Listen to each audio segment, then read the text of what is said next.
Assalamualaikum warahmatullahi wabarakatuh.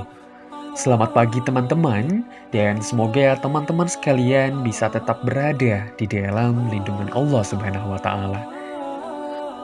Pada kesempatan kali ini, kelompok 2 akan mencoba membahas mengenai konsep Islam tentang pluralitas, toleransi, dan multikulturisme.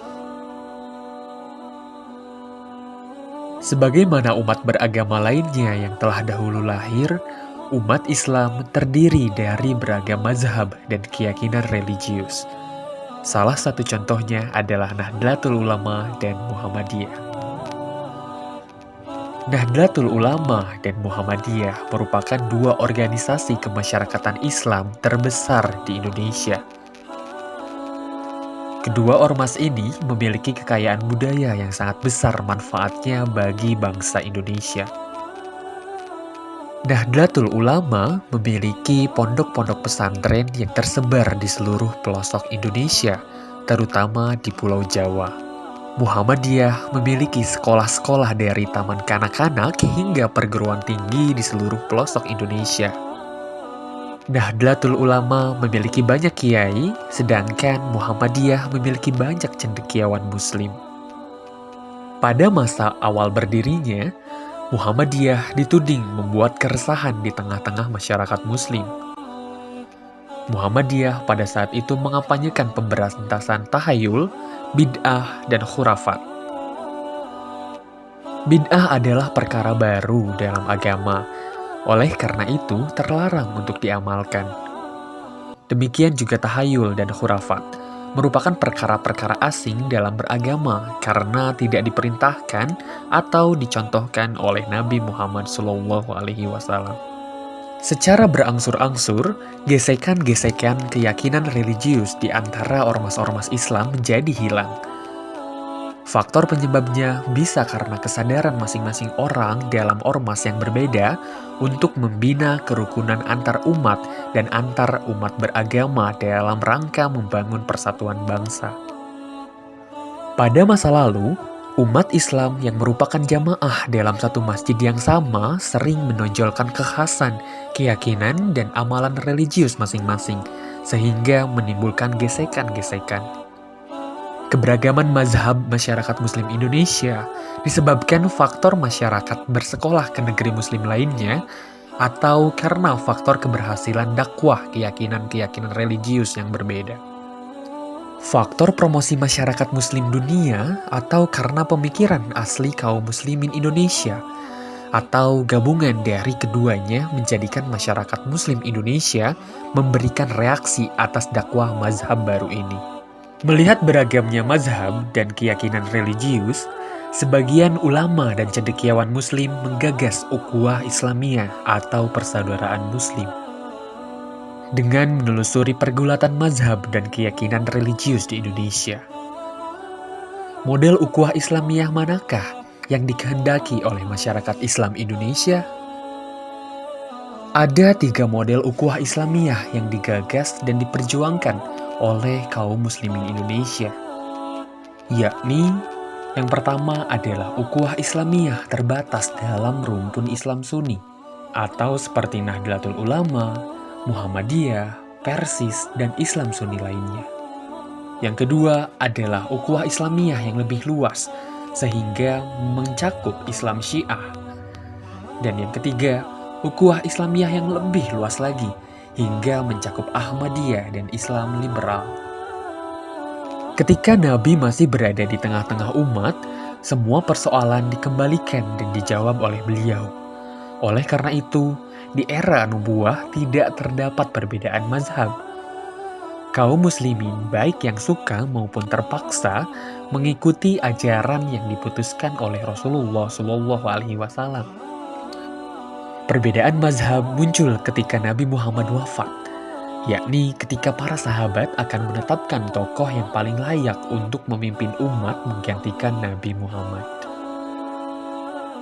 Pada saat itu, sebetulnya sudah ada 2 mazhab dalam Islam, yaitu mazhab sahabat yang dipelopori oleh kaum muhajirin dan ansor, dan mazhab keluarga Nabi yang dipelopori oleh Ali bin Abi Thalib, Siti Fatimah Az-Zahra, putri Nabi Muhammad SAW, dan tokoh-tokoh Bani Hashim atau kerabat-kerabat Nabi Muhammad SAW. Inilah sebenarnya benih-benih munculnya dua mazhab dalam Islam. Sedikitnya ada 4 alasan mengapa kita perlu mengenal mazhab dalam Islam. Pertama, adanya beragam mazhab dalam Islam merupakan realitas yang harus dipandang sebagai kekayaan budaya Islam.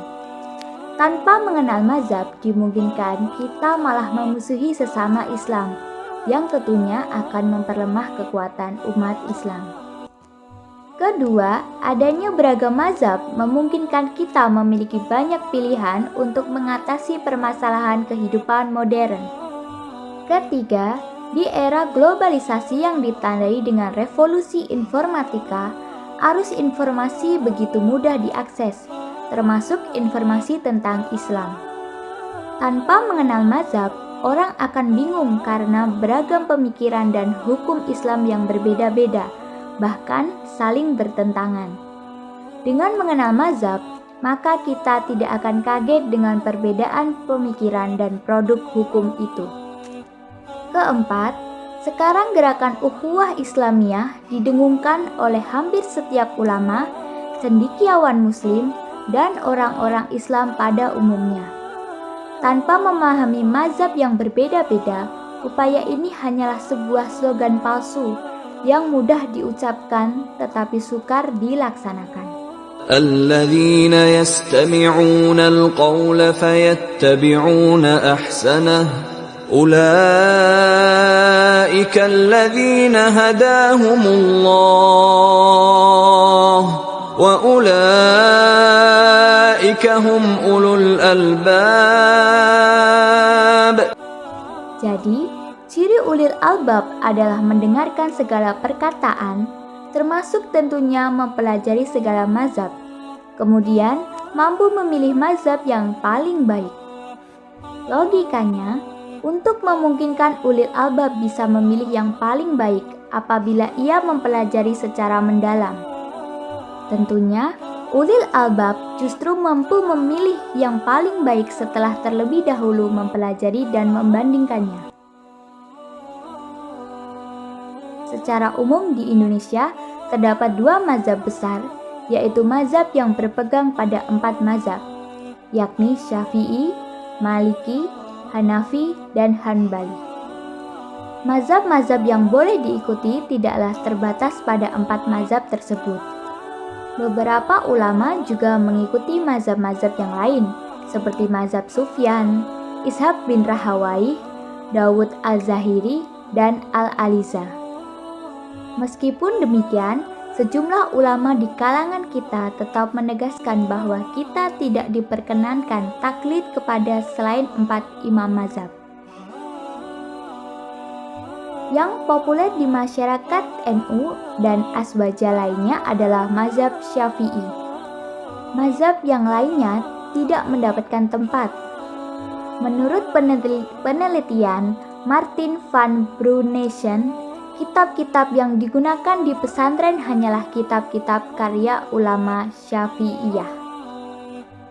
Berbeda dengan Muhammadiyah, yang sejak awal berdirinya Jamiah ini menolak bermazhab dengan 4 mazhab. Di antara faktor yang melatar belakangi berdirinya persyarikatan ini adalah kekhawatiran Kiai Haji Ahmad Dahlan, pendiri Muhammadiyah, tentang ketidakmurniannya lagi agama Islam. Ketika Nabi Muhammad SAW datang, umat manusia di dunia ini telah memeluk agama, mazhab, dan keyakinan religius yang berbeda-beda. Agama dan mazhab terdahulu dilestarikan melalui proses pendidikan dan pembudayaan, juga diperkuat oleh otoritas penguasa yang mendukung suatu agama dan mazhab. Agama Yahudi misalnya, karena kurang mendapat dukungan penguasa, hanya dipeluk oleh sekitar 35 juta orang sedunia. Bandingkan dengan agama Kristen yang dipeluk oleh sekitar 4 miliar manusia. Adapun Nabi Muhammad SAW datang dengan membawakan agama baru yang dikenal dengan Islam. Hakikat agama ini sebenarnya sama dengan agama yang dibawakan oleh para nabi atau rasul terdahulu. Maksudnya bahwa semua nabi atau rasul itu sebenarnya membawakan agama Islam, yang berbeda hanyalah bahasa para nabi. Adapun umat yang tetap mempertahankan agama lama karena mengikuti nabi atau rasul terdahulu, maka tata cara sholatnya berbeda. Disinilah letak pentingnya harus beriman kepada Rasulullah. Jangan sampai berpegang pada rasul yang sudah out of date atau rasul yang bukan zamannya. Model keberagaman Nabi dan para pengikut yang setia dianggap asing oleh manusia. Nabi Muhammad SAW adalah guru dan teladan dalam beragama. Orang-orang di sekitar Nabi mengamalkan Islam dengan tingkat kesalehan yang sangat tinggi.